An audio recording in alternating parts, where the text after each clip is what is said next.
আসসালামু আলাইকুম। বাঙালি রান্নাবান্নার আরো একটি নতুন পর্বে আপনাদের সবাইকে স্বাগত।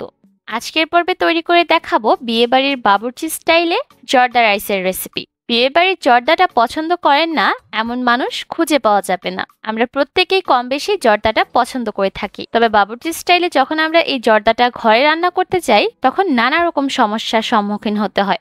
যেমন দেখা যায় অনেক সময় চালটা ভালোভাবে সেদ্ধ হয় না, আবার চালটা সেদ্ধ হলেও অনেকটা আঠালো হয়ে যায়। তাই সকল সমস্যার সমাধান নিয়ে আমি চেষ্টা করেছি একদম সহজভাবে বিয়েবাড়ির এই জর্দা রাইসটা আপনাদের সামনে প্রেজেন্ট করতে। আশা করছি আপনাদের সকলের কাছে রেসিপিটা ভালো লাগবে। আজকে জর্দা রাইসটা রান্না করার জন্য আমি ব্যবহার করব 2 কাপ পরিমাপে বাসমতি চাল।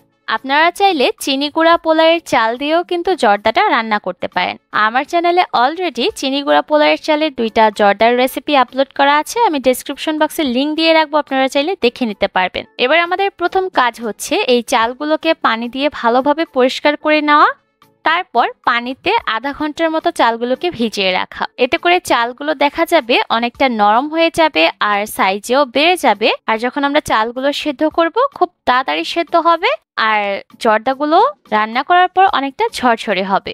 আর আধা ঘন্টা পর চালগুলোকে পানি ঝরিয়ে একটা স্ট্রেনারের উপর নিয়ে নিতে হবে। চুলায় আমি পর্যাপ্ত পরিমাণ পানি খুব ভালোভাবে গরম করে নিয়েছি। এর মধ্যে দিলাম অরেঞ্জ ফুড কালার, যেটা জর্দার মধ্যে সুন্দর একটা রং নিয়ে আসবে।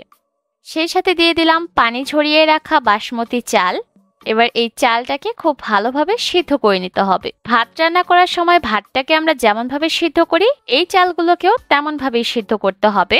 এই পর্যায়ে কিন্তু চালগুলোকে দানাদার রাখা যাবে না, তাহলে কিন্তু জর্দাটা রান্না করার পর চালগুলো শক্ত হয়ে যাবে, জর্দাটা খেতে তেমন একটা ভালো লাগবে না। তাই আমরা ভাত রান্না করার সময় চালটাকে যেমন ভাবে সিদ্ধ করে থাকি জর্দা রান্না করার ক্ষেত্রেও সেম প্রসেসে চালটাকে সিদ্ধ করতে হবে। এতে করে দেখা যাবে জর্দাটা রান্না করার পর আপনার এই চালগুলো খুব নরম হবে আর খেতেও ভালো লাগবে। চালগুলো যখন খুব ভালোভাবে সেদ্ধ হয়ে যাবে তখন চালগুলোকে চুলা থেকে নামিয়ে নিতে হবে আর একটা স্ট্রেনারের উপর নিয়ে পানিটাকে ঝরিয়ে নিতে হবে। এবার চুলায় আরো একটা প্যান বসিয়ে দিয়েছি, এর মধ্যে নিয়েছি 1/3 কাপের মতো পানি। সেই সাথে দিয়ে দিলাম আধা কাপ পরিমাপে গ্রেট করে নেওয়া আনারস, 2 কাপ পরিমাপে দিলাম চিনি। যেহেতু 2 কাপ চাল ব্যবহার করেছি তাই সেই অনুযায়ী আমি 2 কাপ চিনি ব্যবহার করেছি। 3 টুকরা দারচিনি দিলাম, 3টা এলাচ দিলাম। আপনারা চাইলে জর্দাতে মিষ্টির পরিমাণটা আরো একটু বাড়িয়ে দিতে পারেন, সেক্ষেত্রে আরো আধা কাপ পরিমাপে চিনি আপনি বেশি ব্যবহার করতে পারবেন এই জর্দাটা রান্না করার ক্ষেত্রে। তবে এর থেকে বেশি চিনি ব্যবহার করবেন না, তাহলে জর্দাটা অনেক বেশি মিষ্টি হয়ে যাবে আর খেতে ভালো লাগবে না। এবার এই সব কিছুকে খুব ভালোভাবে মিশিয়ে নিচ্ছি আর জাল করে নিচ্ছি 2 থেকে 3 মিনিটের মতো। যখন এই মিশ্রণটা জাল হতে হতে এর মধ্যে ফেনার সৃষ্টি হবে, ঠিক সেই পর্যায়ে এর মধ্যে সিদ্ধ করে রাখা বাসমতি চালগুলো দিয়ে দিলাম।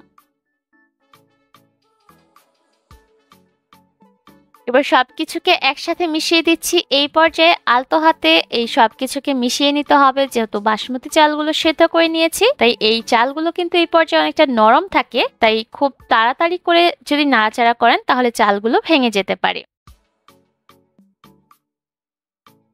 সবকিছু একসাথে ভালোভাবে মিশিয়ে দেওয়া হয়ে গেলে এর মধ্যে দিলাম 1/4 কাপ ঘি, আর এখান থেকে সামান্য ঘি রেখে দিলাম পরবর্তীতে ব্যবহার করার জন্য। এবারে সবকিছুকে একসাথে ভালোভাবে মিশিয়ে দিচ্ছি আর অপেক্ষা করছি শিরাটা টেনে আসা পর্যন্ত। যখন দেখবেন চালের মধ্যে থেকে শিরাটা খুব ভালোভাবে টেনে গিয়েছে তখন চালটাকে সমান করে বিছিয়ে দিয়ে এর উপর কিছু কিশমিশ দিয়ে দিলাম। সেই সাথে দিয়ে দিলাম 3 টেবিল চামচের মতো কাঠবাদাম কুচি।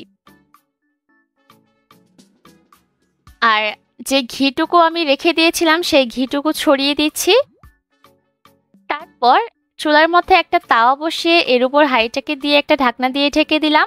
আর চুলার আঁচ একদম লো হিটে রেখে জর্দাটাকে দমে রাখতে হবে কমপক্ষে 8 থেকে 10 মিনিটের মতো।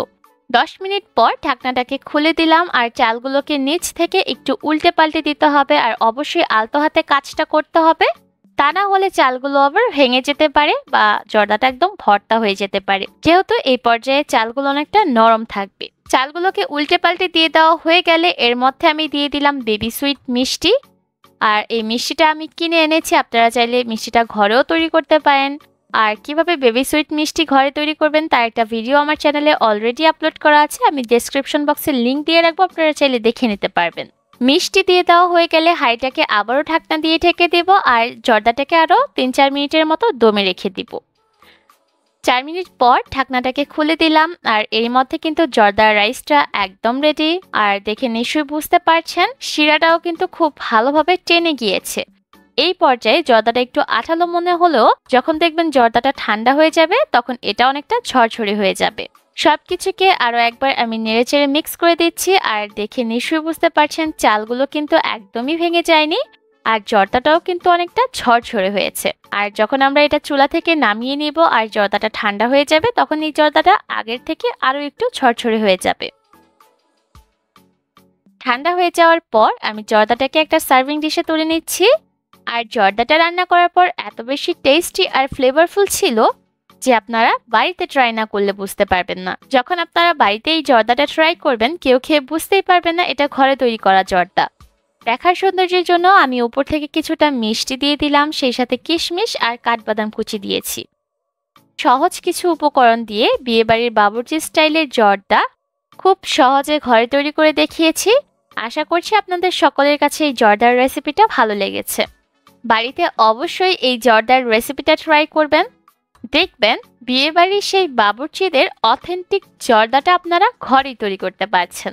আজকের মতো এখানেই বিদায় নিব, সবাই অনেক ভালো থাকবেন, আল্লাহ হাফেজ।